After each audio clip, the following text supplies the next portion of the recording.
اس video کے ذریعے ہم جانیں گے کہ ہمارے نبی رسول اللہ صلی اللہ علیہ وسلم کے نبی بننے سے پہلے لڑکیوں کو کیسے زندہ دفن کیا جاتا تھا۔ ویڈیو کو شروع کرنے سے پہلے اگر آپ نے میرے چینل کو سبسکرائب نہیں کیا ہے تو آپ میرے چینل کو سبسکرائب کریں، میری ویڈیو کو لائک کریں اور مجھے کامنٹ کر کے ضرور بتائیں کہ آپ کو میری ویڈیو کیسی لگتی ہیں۔ تو چلیے شروع کرتے ہیں آج کی ویڈیو۔ ایک صحابی جن کا نام حضرت دہیہ کلبی تھا، وہ ایک مرتبہ مدینے میں حضور پاک رسول اللہ صلی اللہ علیہ وسلم کی خدمت میں حاضر ہوئے اور کہنے لگے کہ اے اللہ کی رسول، مجھے ہر وقت ایک بات کا ڈر ستاتا رہتا ہے کہ جس کو لے کر میں بہت زیادہ پریشان رہتا ہوں، کیونکہ اسلام قبول کرنے سے پہلے مجھ سے کچھ ایسے گناہ ہوئے ہیں جس کی وجہ سے مجھے بہت ڈر لگتا ہے کہ اللہ تعالیٰ میرے ان گناہوں کو معاف کرے گا یا نہیں۔ یہ سن کر رسول اللہ نے پوچھا کہ اے دہیہ، وہ کون سے گناہ ہیں جس کو لے کر تمہیں اتنا ڈر رہتا ہے؟ تو حضرت دہیہ نے جواب دیا کہ اے اللہ کے رسول، میں اپنی قوم کا سردار ہوا کرتا تھا۔ آپ کے نبی بننے سے پہلے جب میری قوم گمراہی میں پڑی ہوئی تھی تو اس وقت ہمارے علاقے میں لڑکیوں کی پیدائش پر انہیں زندہ دفن کر دیا جاتا تھا۔ میں نے خود اپنے ہاتھوں سے 70 سے زیادہ لڑکیوں کو زندہ دفن کیا۔ اتنا کہہ کر حضرت دہیہ بہت رونے لگے اور پھر آگے کا قصہ سنایا اور فرمایا کہ اے اللہ کے رسول، ایک بار کی بات ہے، مجھے کسی دوسرے شہر تجارتی کاموں سے جانا تھا۔ مجھے گھر لوٹتے لوٹتے 7 سال گزر جاتے۔ اس کے بعد میں کئی سالوں کے لیے گھر سے دور ایک شہر میں جا کر تجارت کرنے لگا۔ وقت گزرتا جا رہا تھا اور مجھے میری بیوی بچے کی کوئی خبر نہ تھی۔ میں تو دل ہی دل خوش تھا کہ میرے گھر تو لڑکا ہی پیدا ہوا ہوگا، لیکن شاید اللہ کو کچھ اور ہی منظور تھا۔ اس لیے جب میں 7 سال بعد اپنے گھر واپس لوٹا تو بڑی امیدوں کے ساتھ گھر کا دروازہ کھٹکھٹایا۔ تھوڑی دیر کے بعد ایک چھوٹی سی بچی نے آ کر دروازہ کھولا تو میں نے اسے دیکھ کر پوچھا کہ اے لڑکی، تم کون ہو؟ تو اس بچی نے جواب دیا کہ میں اس گھر کے مالک کی بیٹی ہوں۔ یہ سن کر میرے ہوش اڑ گئے اور غصے سے میری آنکھیں لال پڑ گئی۔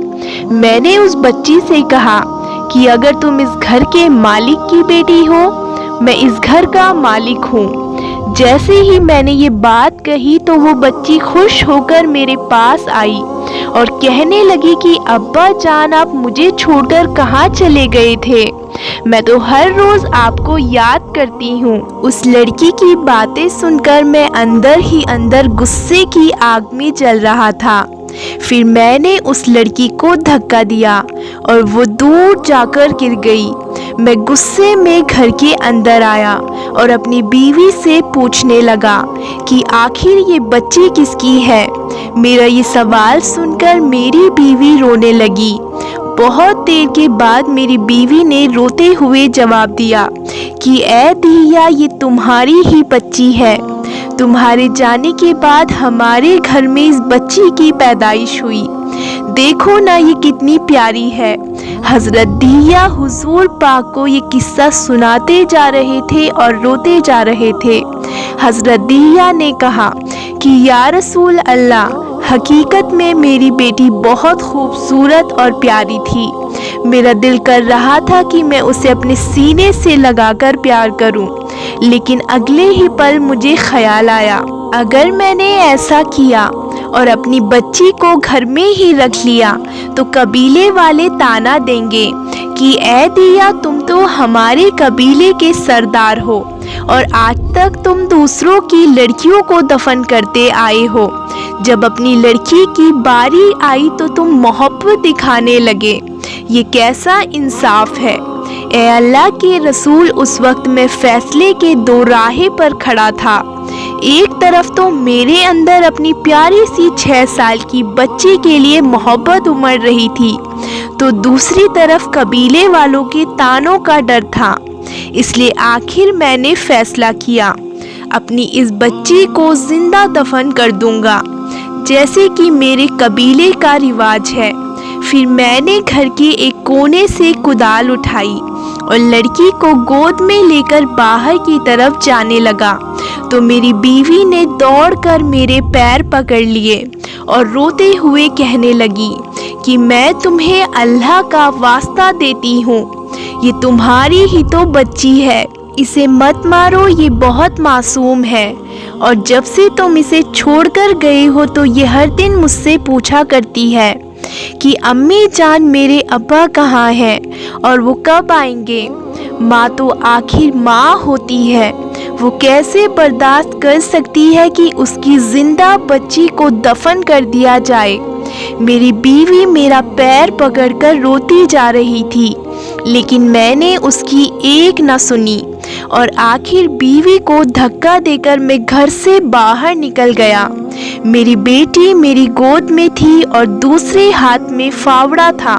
میں تیزی سے قبرستان کی طرف بڑھتا جا رہا تھا۔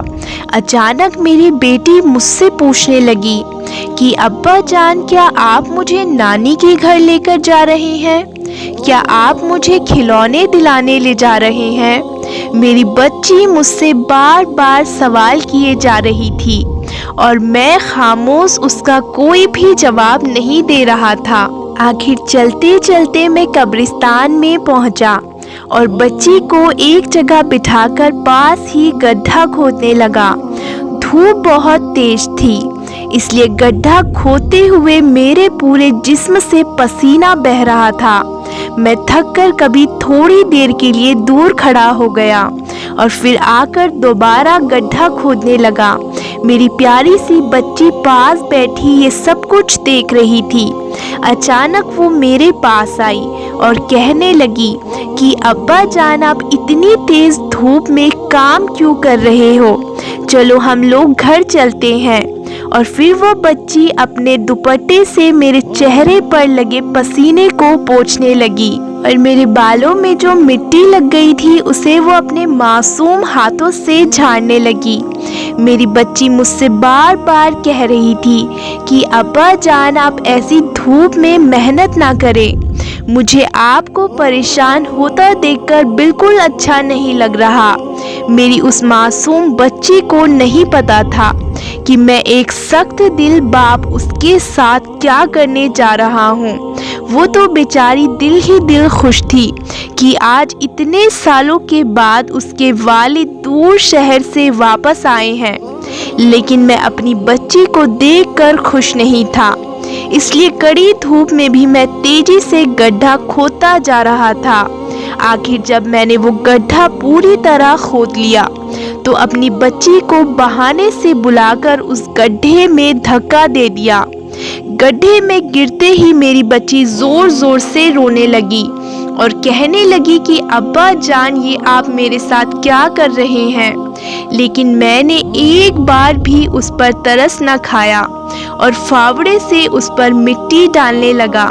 وہ بچی روتے ہوئے کہتی جا رہی تھی کہ ابا جان، مجھے مت مارو، میں اب کبھی بھی آپ سے کھلونے لانے کو نہیں کہوں گی، نہ کبھی نانی کے گھر جانے کو کہوں گی۔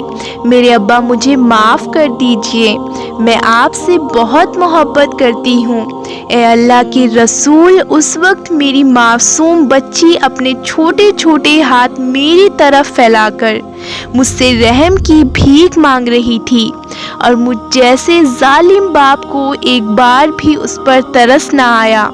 آخر جب میری بچی میری طرف سے بالکل مایوس ہو گئی تو اس نے آسمان کی طرف نظر اٹھا کر کہا کہ اے میرے رب، میں نے سنا ہے کہ اب ایک نبی آنے والے ہیں جو بیٹیوں کی عزت بچائے گا اور لوگوں کو صحیح راہ دکھائے گا، تو اے میرے رب اس نبی کو بھیج دے، کیونکہ تیری زمین پر معصوم بیٹیوں کو زندہ دفن کیا جا رہا ہے۔